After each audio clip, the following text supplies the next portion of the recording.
Hello everyone, কেমন আছো সবাই? আশা করি ভালো আছো। তো আজ একটি নতুন ভিডিও নিয়ে চলে এসেছি। আজ তোমাদের সাথে শেয়ার করব ইলিশের দুটো রেসিপি। তো একই সাথে একই ভিডিওতে দুটো রেসিপি তোমাদের সাথে শেয়ার করব। দেখো, আমার সাথে প্রিয়াংশু চলে এসেছে মাছ কাটতে। তো বাজার থেকে গোটা মাছই নিয়ে এসেছিলাম, আজ কেটে আনিনি। ইলিশ মাছ কাটাটা খুবই সহজ, তো বাড়িতে এনেই কেটেছি। প্রথমে মাছটাকে আঁশ ছাড়িয়ে আমি কিন্তু একবার ধুয়ে নিয়েছি। এরপর পিস যেমন আমার পিস চাই তেমন করে মাছটা পিস করে নিলাম। তো দেখো, এই মাছটা থেকে মোটামুটি এতগুলো পিস বেরিয়েছে। ডিম হয়নি, তেল ছিল পেটে। তো প্রথম রেসিপিটি যেটা শেয়ার করছি সেটা হচ্ছে ইলিশ মাছের ভাপা। এখানে সর্ষে আর পোস্ত সমান কোয়ান্টিটিতে নিয়ে নিয়েছি। কালো সর্ষে নিয়েছি, আর নিয়েছি পোস্ত দানা, আর নিয়েছি 5 থেকে 6টা কাঁচা লঙ্কা। এবার একটা কড়াইয়ের মধ্যে, তোমরা এটা টিফিন বাটিতেও করতে পারো, আমি এটা কড়াইতেই করেছিলাম। কড়াইয়ের মধ্যে সর্ষে বাটা, পোস্ত বাটা, হলুদ গুঁড়ো আর সামান্য একটু নামমাত্র লঙ্কা গুঁড়ো দিয়েছি যাতে কালারটা ভালো আসে। আর দিয়েছি পরিমাণ মতো নুন। দিয়ে এবার এর মধ্যে অ্যাড করব সর্ষের তেল। আমি এখানে 4 চামচ মতো সর্ষের তেল অ্যাড করেছিলাম, পরে আবার একটু অ্যাড করব।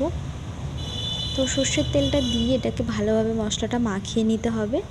এবার মশলাটা মাখানো হয়ে গেলে এর মধ্যে আমি মাছের পিসগুলো অ্যাড করে দেব, আর দিয়ে দেব সামান্য পরিমাণে মিক্সির বাটিটা ধুয়ে একটু জল দিয়ে এটাকে গ্যাসের ফ্লেমটা একদম লোতে রেখে কড়াইটা ঢাকা দিয়ে মানে কড়াইতেই পুরো ম্যারিনেট করে নিতে হবে, আর কোনো নাড়ানো চাড়ানো করতে হবে না। গ্যাসের ওপরে দিয়ে এবার ওপর থেকে 2-3টে কাঁচা লঙ্কা, একটু সর্ষের তেল দিয়ে একদম গ্যাসের ফ্লেমটাকে লো রেখে 5 থেকে 7 মিনিট মতন আমি এটা কুক করে নেব। তারপর ঢাকনা খুলে আরও 2-3 মিনিট মতো ফুটিয়ে নিলেই হয়ে যাবে কিন্তু ইলিশের ভাপা। তো এরকমভাবেও ভাপাটা কিন্তু দারুণ লাগে, এটা একদম ঝুট ঝামেলা ছাড়া। তো এরকম একটা রেসিপি তোমাদের সাথে শেয়ার করলাম। আর একটা শেয়ার করছি ইলিশের মানে বেগুন আলু দিয়ে ঝোল, যেটা খুবই কমন আর খুব টেস্টি হয় খেতে। তো কড়াইতে তেল গরম করে আলু আর বেগুনগুলো লম্বা লম্বা করে কেটে নিয়েছিলাম, সেগুলোকে খুব ভালোভাবে ভেজে নেব একদম লাল লাল করে।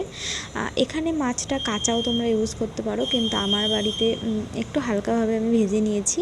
তো নুন আর সামান্য একটু হলুদ দিয়ে একদম এপিট ওপিট করে তেলের মধ্যে একটু নেড়ে চেড়ে কিন্তু নামিয়ে দেবো। খুব বেশি ইলিশ মাছ ভাজলে কিন্তু টেস্ট লাগে না।